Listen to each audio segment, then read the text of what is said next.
Hello friends. आज हम बात करेंगे फर्नीचर से रिलेटेड। फर्नीचर में आपका स्टूल, वर्क चेयर है, बेड है, स्टोरेज यूनिट है, तो ये सारी डिटेल्स पे हम बात करेंगे कि इनका क्वालिटी कंट्रोल ऑर्डर कब आया और इसमें आपको बीएस लाइसेंस लेना है, वैलिडिटी आपके लाइसेंस की क्या होगी, आपको एक्सपेंसेस क्या आएंगे, कितना टाइम लगेगा लाइसेंस लेने में, और कौन सी मिनिस्ट्री से ये क्वालिटी कंट्रोल ऑर्डर इशू हुआ है, इसका इम्प्लीमेंटेशन डेट क्या है। ये सारी बातें हम इस वीडियो में करेंगे। तो मैं पहले अपने बारे में बता दूं, मेरा नाम प्रमोद कुमार जायसवाल है। India testing and research private limited का फाउंडर हूँ। 2013 से मोर देन 10 ईयर हो गए हैं मुझे टेक्निकल कंप्लायंसेस के लिए काम करते हुए। डिफरेंट इंडस्ट्रीज़ के लिए हमने काम किया है, जिसमें आपकी ग्लास इंडस्ट्री है, प्लाईवुड इंडस्ट्री है, स्टील इंडस्ट्रीज़ हैं, केमिकल इंडस्ट्रीज़ है। तो हमने हर तरह की इंडस्ट्री के लिए काम किया है। स्टार्ट करते हैं। सबसे पहले क्वालिटी कंट्रोल ऑर्डर की बात करते हैं। तो क्वालिटी कंट्रोल ऑर्डर रिसेंटली जो क्वालिटी कंट्रोल ऑर्डर आया है फर्नीचर में, ये क्वालिटी कंट्रोल ऑर्डर आया है ministry of commerce and industry से। एक्चुअली ये क्वालिटी कंट्रोल ऑर्डर जो इशू होता है, जब भी कोई मिनिस्ट्री उनका कंसर्न प्रोडक्ट जो भी उनसे रिलेटेड प्रोडक्ट है, मिनिस्ट्री को लगता है कि ये प्रोडक्ट कस्टमर के सेफ्टी के लिए, हेल्थ के लिए इम्पॉर्टेंट है, तो वो क्वालिटी कंट्रोल ऑर्डर के थ्रू उसको मैंडेटरी सर्टिफिकेशन में डालती हैं। तो रिसेंटली ये 13 फरवरी 2025 को ये क्वालिटी कंट्रोल ऑर्डर आया है, जिसमें फर्नीचर से रिलेटेड बहुत सारे प्रोडक्ट, फर्नीचर की क्वालिटी से रिलेटेड प्रोडक्ट इसमें इंक्लूड किए गए हैं। तो publish order quality control order 13 फरवरी 2025 को आया है, और डेट जब ये इम्प्लीमेंट होगा इसका 13 फरवरी 2026 इम्प्लीमेंटेशन डेट है। इट मीन्स कि अभी आपके पास 1 साल का टाइम है। यदि आप फर्नीचर से रिलेटेड बिजनेस में हैं, 1 साल के अंदर अंदर आपको लाइसेंस लेना है। 1 साल के बाद आप इसका प्रोडक्शन करना, इसका सेल करना, इसका स्टोर करना ये इलीगल होगा। तो आपको इसमें फटाफट लाइसेंस लेने के लिए तैयारी करनी चाहिए, क्योंकि इसका लाइसेंस लेने में भी 3 से 4 महीने का प्रोसेस है डोमेस्टिक मैन्युफैक्चरर के लिए, क्योंकि इसमें टेस्टिंग काफ़ी टाइम जाता है टेस्टिंग में, और फॉरेन मैन्युफैक्चरिंग के लिए 4 से 6 महीने का प्रोसेस है। तो यदि आप इम्पोर्टर हैं या आप कोई एक्सपोर्टर जो इंडिया में एक्सपोर्ट करते हैं अपने प्रोडक्ट को, वो इस वीडियो को देख रहा है, तो आपको इसमें अभी अप्लाई कर देना चाहिए, क्योंकि इसको जब तक आप अप्लाई नहीं करेंगे, इसमें ऑडिट बहुत सारी प्रोसेस है जो आगे हम डिस्कस करेंगे। अब हम बात करते हैं, क्वालिटी कंट्रोल ऑर्डर आ गया, तो क्वालिटी कंट्रोल ऑर्डर को इन्फोर्समेंट कौन करेगा? तो BIS, bureau of Indian standard है, national standard body of India है, जो थर्ड पार्टी एश्योरेंस कवर करती है कस्टमर, कंज्यूमर एंड मैन्युफैक्चरर के बीच में। BIS का लाइसेंस या BIS का मार्क, लोगो लगा हुआ है, तो हम ट्रस्ट कर सकते हैं कि ये प्रोडक्ट अच्छा है, अच्छी क्वालिटी का है। BIS की जो मेजर एक्टिविटीज़ हैं वो सर्टिफिकेशन है, training, testing, standard formulation, audit and licensing work. ये सारी एक्टिविटीज़ हैं जो BIS मेजरली वो करती है, जो मिनिस्ट्री ऑफ कंज्यूमर अफेयर्स के अंदर आता है। तो अभी हम बात करते हैं कि क्या क्या प्रोडक्ट इस ऑर्डर में कवर किए गए हैं। फर्नीचर के ऑर्डर में जो प्रोडक्ट कवर किए हैं, इसमें वर्क चेयर है, 17631 IS स्टैंडर्ड है। General purpose chair and stools हैं, IS 17632 है। टेबल एंड डेस्क है, IS 17633। एंड स्टोरेज यूनिट है जो IS 17634 है, और IS 17635 बेड के लिए है, और IS 17636 ये बंक बेड के लिए है।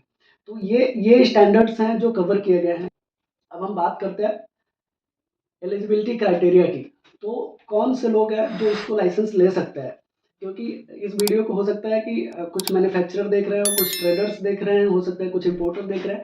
तो मैं आपको बता दूं, एलिजिबिलिटी क्राइटेरिया ये है कि आपके पास मैन्युफैक्चरिंग यूनिट होनी चाहिए। देन सेकेंड रिक्वायरमेंट होती है टेस्टिंग फैसिलिटी, क्योंकि क्वालिटी कंट्रोल आप तभी कर सकते हैं जब आपके पास लैब होगा, टेस्टिंग फैसिलिटी होगी। हालांकि आप यदि माइक्रो MSME कंपनी है, माइक्रो स्मॉल मीडियम कंपनी है, तो गवर्नमेंट आपको सपोर्ट करती है कि आप अपनी टेस्टिंग बाहर से, आउटसाइड लैब से करा सकते हैं। लार्ज स्केल कंपनीज को लैब लगाना मैंडेटरी है, जो उनको लगाना पड़ेगा। फॉरेन मैन्युफैक्चरर को भी लैब लगाना मैंडेटरी है। तो यदि आपके पास ये है, तो उसके बाद आपको जो अप्लाई करने से पहले जो आपको एक्सरसाइज करनी है, उसमें आपको अपने प्रोडक्ट का स्टैंडर्ड आइडेंटिफाई करना है। आप अपना स्टैंडर्ड में क्या क्या वैरायटीज लेना चाहते हैं, स्कोप ऑफ लाइसेंस को आइडेंटिफाई करना है। लैब इंस्टॉलेशन यदि रिक्वायर्ड है तो कौन कौन से इक्विपमेंट आपको लगेंगे, ये सारी चीज़ें आपको देखनी है। डॉक्यूमेंटेशन देखना है कि आपको डॉक्यूमेंट क्या क्या रेडी करने पड़ेंगे। तो यदि हम अब बात करें प्रोसेस की, तो सबसे पहला बीआईएस सर्टिफिकेशन का जो प्रोसेस है, आईएसआई मार्क लाइसेंस का जो प्रोसेस है, बहुत सारे लोग कंफ्यूज होते हैं कि बीआईएस अलग है और आईएसआई मार्क लाइसेंस अलग है। एक्चुअली बीआईएस एक बॉडी है जो लाइसेंस देती है, सर्टिफिकेशन बॉडी है, ब्यूरो ऑफ इंडियन स्टैंडर्ड। लेकिन आईएसआई जो है उसका एक लाइसेंस है, जैसे कि मल्टीपल लाइसेंस एक बॉडी दे सकती है। बीआईएस भी कई सारे लाइसेंस देती है जिसमें आईएसआई मार्क है। बीआईएस में रजिस्ट्रेशन, कंपलसरी रजिस्ट्रेशन लाइसेंस होता है, हॉलमार्क लाइसेंस होता है बीआईएस के अंदर। तो ये कई तरह के लाइसेंस होते हैं जो बीआईएस देती है। तो आईएसआई वन ऑफ देम है। तो आईएसआई के लाइसेंस के लिए जो डॉक्यूमेंटेशन प्रोसेस है उसमें टेक्निकल डॉक्यूमेंट है, नॉन टेक्निकल डॉक्यूमेंट है। टेक्निकल डॉक्यूमेंट में लिस्ट ऑफ मशीनरी है, लिस्ट ऑफ इक्विपमेंट है, लिस्ट ऑफ रॉ मटेरियल है, रॉ मटेरियल कंप्लायंस का सर्टिफिकेट है, कैलिब्रेशन सर्टिफिकेट है, क्वालिटी कंट्रोल पर्सन जो आपका प्रोडक्ट की क्वालिटी चेक करते हैं उनके डॉक्यूमेंट्स, एक्सपीरियंस सर्टिफिकेट रिक्वायर्ड होता है, layout plan, location plan, factory का मटेरियल टेस्ट सर्टिफिकेट, ये सारे टेक्निकल डॉक्यूमेंट है। नॉन टेक्निकल डॉक्यूमेंट में आपकी कंपनी के रजिस्ट्रेशन प्रूफ चाहिए, आपका कंपनी का लोकेशन प्रीमाइसेस डॉक्यूमेंट चाहिए, जीएसटी सर्टिफिकेट, एमएसएमई की कॉपी, ऑनर के आधार कार्ड, पैन कार्ड, फैक्ट्री का जो इलेक्ट्रिसिटी बिल है, तो ये सारे नॉन टेक्निकल डॉक्यूमेंट चाहिए। यदि आप फॉरेन मैन्युफैक्चरर हैं या इंपोर्टर हैं तो जो आपका फॉरेन मैन्युफैक्चरर है उनका बिजनेस लाइसेंस, उनका translated copy of business licence, और उनको एक ऑथराइज इंडियन रिप्रेजेंटेटिव भी अपॉइंट करना होता है जो इंडिया में उनको रिप्रेजेंट करता है। तो उन जो ऑथराइज इंडियन रिप्रेजेंटेटिव होंगे उनकी कंपनी का एक डॉक्यूमेंट, जीएसटी या एमएसएमई, और साथ में आधार कार्ड, जो उनका पैन कार्ड, आधार कार्ड, तो ये सारे डॉक्यूमेंट हमें चाहिए होता है। अब हम बात करते हैं डॉक्यूमेंटेशन के बाद आगे की नेक्स्ट प्रोसेस। तो सेकेंड प्रोसेस है एप्लीकेंट सैंपल टेस्टिंग। यदि आप डोमेस्टिक मैन्युफैक्चरर हैं तो आपको अपना सैंपल बीआईएस के थ्रू सबसे पहले एप्लीकेशन से पहले ही टेस्टिंग के लिए भेजना होता है। हालांकि ये टेस्टिंग फॉरेन मैन्युफैक्चरिंग के केस में एप्लीकेबल नहीं होती है, या आप यदि स्कीम 10 मशीनरी से रिलेटेड प्रोडक्ट बनाते हैं तब भी ये टेस्टिंग एप्लीकेबल है। तो सेकेंड है एप्लीकेंट सैंपल टेस्टिंग। देन आपका रिपोर्ट आने के बाद बीआईएस में एप्लीकेशन सबमिट होगा। एप्लीकेशन सबमिट होने के बाद बीआईएस ऑफिसर एप्लीकेशन को स्क्रूटनी करते हैं। यदि आपको मेजर इशू होगा वो एप्लीकेशन को क्लोज कर सकता है, माइनर इशू होगा तो आपको करेक्टिव एक्शन के लिए बोला जाएगा। देन आपके लिए एक ऑफिसर नॉमिनेट होंगे जो साइंटिस्ट लेवल के होते हैं, जो आपकी फैक्ट्री को विजिट करते हैं। फैक्ट्री की विजिट होगी, उसमें आपका फैक्ट्री की location, raw material, machinery, equipment, quality control person competency, product assessment, everything एक दिन में। यदि आप डोमेस्टिक मैन्युफैक्चरर हैं, फॉरेन मैन्युफैक्चरर है तो 3 दिन की ऑडिट होती है। तो ये सब कुछ वेरीफाई किया जाता है, ये सब कुछ सेटिस्फैक्ट्री है। देन आपका प्रोडक्ट सील किया जाता है सैंपल बीआईएस की लैब में दोबारा से क्रॉस वेरिफिकेशन के लिए।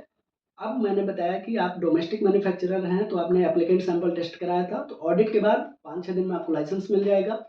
सेकेंड रिपोर्ट का वेट नहीं करना पड़ेगा। लेकिन यदि आप फॉरेन मैन्युफैक्चरर है तो ऑडिट के बाद जो सैंपल टेस्टिंग में जाएगा उसकी रिपोर्ट आने के बाद यदि रिपोर्ट ओके है देन आपको लाइसेंस मिलेगा। तो ये 7 से 8 स्टेप हैं जो आपको लाइसेंस सर्टिफिकेशन प्रोसेस के लिए ये फॉलो करनी पड़ेगी। अब हम बात करते हैं लाइसेंस सर्टिफिकेट। जो सर्टिफिकेट का कॉपी आएगा, लाइसेंस की कॉपी आएगी, उसमें आपका प्रोडक्ट क्या है, उसका आईएस स्टैंडर्ड, आपका लाइसेंस नंबर रहेगा, इंडियन स्टैंडर्ड के साथ आपको क्या स्कोप में आपके लाइसेंस में क्या क्या कवर्ड है वो रहेगा, मार्किंग की फीस कितनी लगेगी आपको एनुअली, ये सारी डिटेल्स आपको लाइसेंस की कॉपी में मिलेगा। मार्किंग गाइडलाइन भी रहेगी। एक्सपेंसेस की बात करते हैं तो एक एप्लीकेशन फ़ी है 1000, इंस्पेक्शन फ़ी है 7000, लाइसेंस फ़ी है 1000। Annual marking fee product to product vary करती है, तो आपका जो प्रोडक्ट है उस पर डिपेंड करेगी। आप उसके लिए हमें कॉल कर सकते हैं, हम आपको सपोर्ट करेंगे। बीआईएस सैंपल टेस्टिंग ये भी लैब पे डिपेंड करता है, तो मल्टीपल लैब्स हैं, हम किस लैब में भेजेंगे सैंपल या कौन सी लैब अवेलेबल है पोर्टल पे, उस पर डिपेंड करेगा। तो इस तरह से ये एक्सपेंसेस हैं जो आपको लाइसेंस के लिए चाहिए होंगे। वैलिडिटी ऑफ लाइसेंस की बात करें तो इनिशियली ये लाइसेंस 1 साल के लिए वैलिड होता है। सेकेंड ईयर ऑनवर्ड यदि आप डोमेस्टिक मैन्युफैक्चरर हैं तो 5 साल के लिए रिन्यू कर सकते हैं। यदि आप फॉरेन मैन्युफैक्चरर हैं तो आपके लिए 1 साल के लिए फिर रिन्यू होगा। आपके लिए 5 साल वाला ऑप्शन नहीं है अभी, बाद में हो सकता है। लाइसेंस का टाइम ड्यूरेशन क्या होगा, तो जनरली इंडियन मैन्युफैक्चरर के लिए प्रोडक्ट टू प्रोडक्ट वेरी करता है, बट जनरल जो टाइमिंग है वो 45 दिन के अंदर अंदर लगभग हो जाता है। कुछ प्रोडक्ट जो कॉम्प्लिकेटेड है, जिनकी टेस्टिंग में टाइम ज़्यादा लगता है, उनमें टाइम थोड़ा ज़्यादा लगेगा। फॉरेन मैन्युफैक्चरर का लाइसेंस 4 से 6 महीने का टाइम लगता है मिलने में। उम्मीद है कि वीडियो आपको काफ़ी इन्फॉर्मेटिव लगी होगी। लाइक करें, सब्सक्राइब करें। कोई भी आपके दोस्त मैन्युफैक्चरर हैं, आप किसी भी चीज़ के मैन्युफैक्चरर हैं तो ये वीडियो आपके लिए है। तो ज़रूर आप सब्सक्राइब करें सो दैट कि हम अपडेटेड इन्फॉर्मेशन आपको दे पाएँ, अब आपकी हेल्प कर पाएँ। Thank you so much.